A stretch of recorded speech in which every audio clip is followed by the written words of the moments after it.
Hey guys, welcome to Helpful Solutions. This is Google TV not starting. So first one is power cycle the device. So unplug your Google TV device from the power source and wait for 60 seconds, then plug it back in, and this can resolve minor glitches. Now you could also check HDMI connection.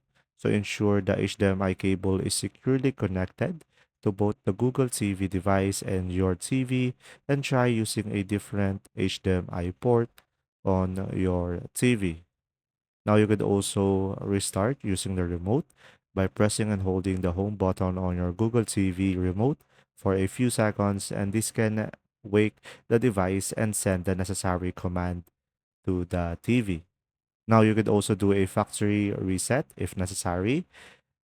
Perform a factory reset for Chromecast with Google TV by pressing and holding the button on the back of the device until the LED lights turns solid white, then release and the device will reset. There you go. See ya.